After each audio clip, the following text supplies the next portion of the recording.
Like many anime out there, Attack on Titan has had its fair share of different openings over its 4-season run to match the current story developments. And since last time we covered Garden no Yumiya, we must keep moving forward until all openings have been covered. Which brings us to...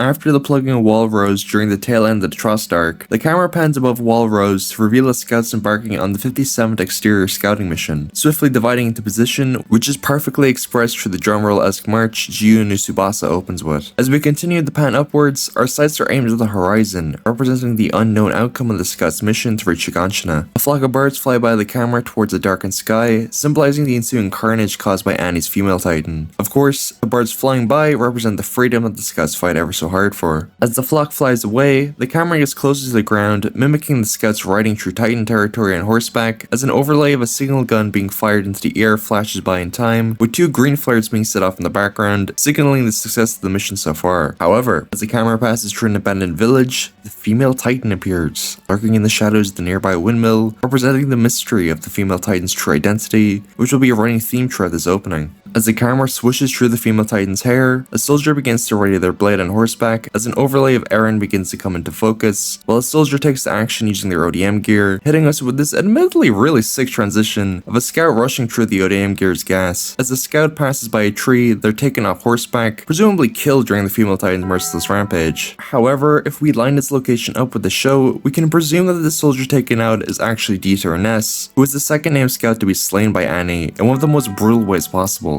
Goddamn. Eren being present at the specific part of the opening is very fitting, outside of him being the main character, as it links back to his guilt of watching both Levi's squad and various other unnamed scouts being killed by the female Titan, while he was powerless to fight back in his own Titan form. Another scout appears who springs into action by shooting an ODM anchor into the air, followed by a low shot of dirt being kicked up by a scout's horse sprinting past, which transitions to said horse neighing as its rider blows Eren away, skidding across the open plains of Titan territory in a very similar fashion to this unnamed scout from episode 18 who gets curb stomped by Annie. Honestly, this arc just might have some of the most brutal deaths in Attack on Titan. Well, I mean, outside of the rumbling. The dust blown into the air by said scout serves as this incredible transition, where we're taken from one Pirate Titan territory to another, albeit in a much more desolate environment, where the rest of the main cast springs to action in the foreground, with the exception of Mikasa and Armin, who get their own individual sections. While we start simple with Jean, Sasha, and Connie, the characters who all have something to hide begin to shift towards the left-hand side of the frame, with an almost non-existent gap between Reina and Bertolt, while there's a noticeable gap between them and Annie, which represents the physical gap between the Marleyan warriors' positions on Pirate D, as Reina and Bertolt fight primarily beyond the walls in Titan territory as a member of the Scouts, while Annie remains inside the interior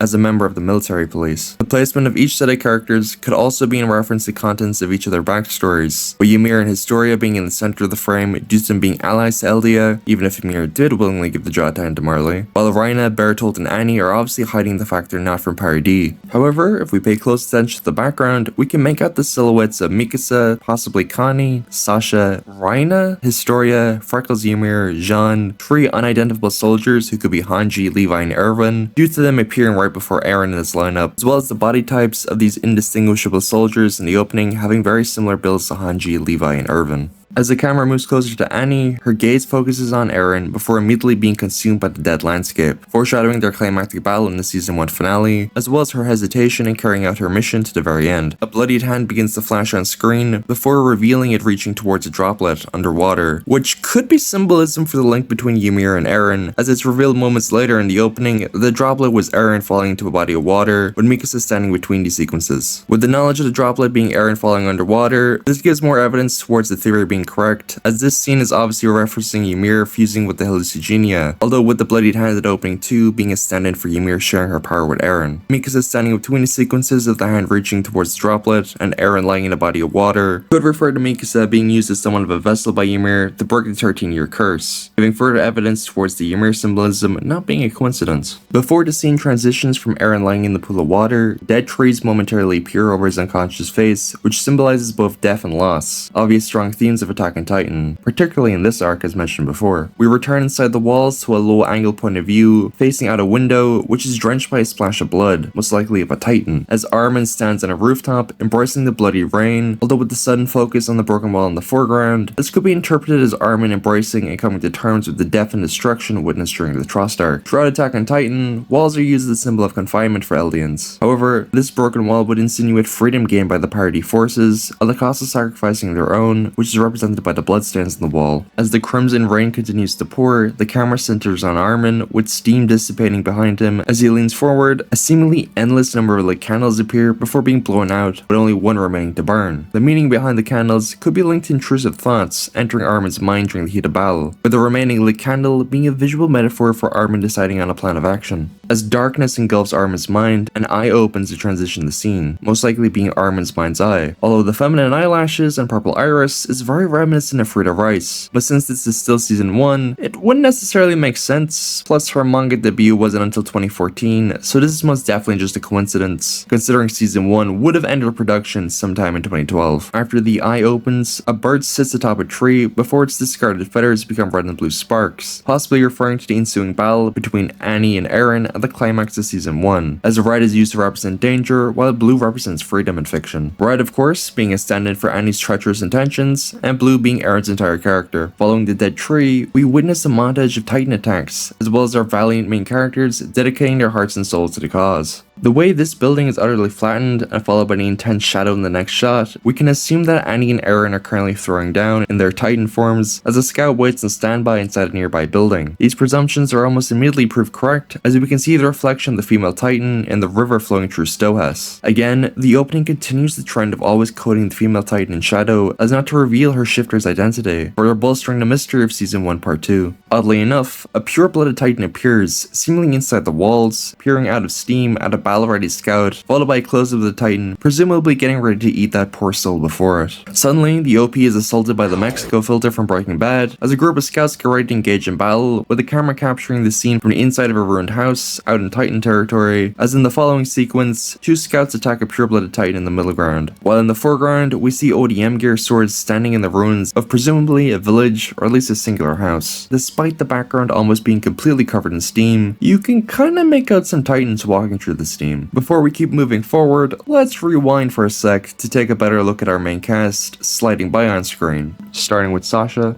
Connie, Armin, Jean, Eren, Annie, Bertolt, Reina, and Mikasa, which is actually taken directly from this section in Great Escape, where the cadets salute towards their ever-changing linked horizon. Although for some reason Historia didn't make the cut, probably just down to timing issues to match the visuals on screen. There's also these indecipherable words that appear briefly, which I think are maybe gibberish, which then just kind of makes you question why they're here. Anyway, a first-person shot through the lens of Hanji's perspective gives us an alternative view at the Attack on Titans, which by the looks of it is going quite poorly. Also looks like Moblet is here. However, out of the blue, the right hand lens of Hanji's glasses cracks. While this doesn't correlate to the eye she loses in season 3, it's very clearly supposed to foreshadow said event much later in the story, and acts as a neat transition to the Levi squad, absolutely styling. With Levi of course leading the way, followed by Petra, Julio, Eld, and Gunther, with a squadron formation appearing after the style squad dips, or is killed depending on how you look at it. Which brings us deeper into the Titan Forest as Erwin's trap launches into action. Petra and Levi reappear to presumably fight the female Titan, or possibly the purebloods she alerted. As a neat detail too, you can even see the bite mark on Petra's hand from when the squad paid their respects to Eren. For a literal split second, Mish makes an incredibly brief cameo to give us an extreme close-up of his ODM gear. You can even see the trees reflected in his blades, which is a nice touch on the animator's part. Plus, in the broadcast version, you can see the credits reflected off the ODM gear, which is such a cool detail. After Mish moves on, we rendezvous with Hanji covered in blood and steam after tearing the purebloods apart.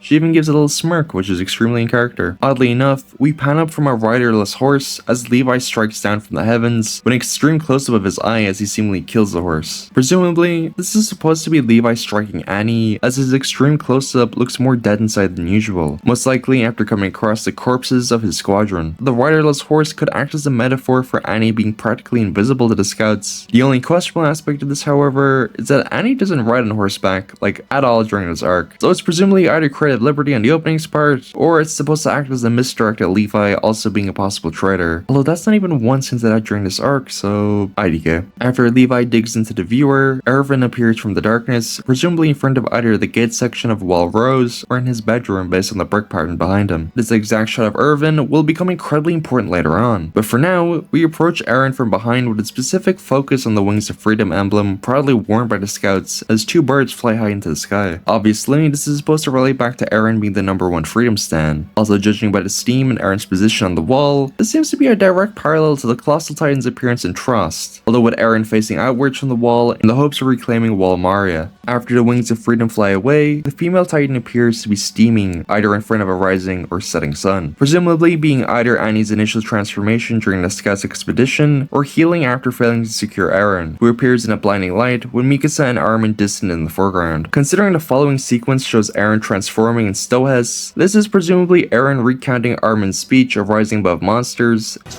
rise above monsters, we have to abandon our humanity. And Mikasa's iconic "the world is a cruel but beautiful place" catchphrase, before transforming to face Annie. The blinding light, coupled with Eren being out of focus, represents his brief abandonment of his humanity, and again, fighting Annie in Stohes. This is further supported as Eren awakes in a pool of blood, obviously paralleling to Eren being impaled in the rubble after Annie reveals herself to in fact be the female Titan. From here, Eren's will to fight has been restored as his Titan body begins to form, as we see him rise from the rubble, immediately throwing down with Annie, who we get an extreme close-up of her Titan's eye. Whereas Eren's eye was filled with rage and disdain, Annie's is filled with the fear and shock of possibly dying. As the opening closes out with a fade between Eren's Titan form and his appearance inside his nape, now more calm than when he initially transformed. The opening finally comes to a close with Armin, Mikasa, and Eren gritting their teeth as chains surround their past selves, witnessing the Colossal Titan's initial appearance to Shiganshina, with each member of the main trio getting progressively closer to the center of the frame. However, it's finally Eren who finally breaks the chains of oppression, as the title card is whitened with the chain snapping, closing out Jiyu no Tsubasa. Easily one of the most underrated Attack on Titan openings. Shout out to all the Jiyu no Tsubasa stands watching, you're the real ones. And with that, we've covered every season 1 opening in the series, where we analyze each and every Attack on Titan opening, so stay tuned for next time and next year, where we'll be covering the first and only opening in season 2.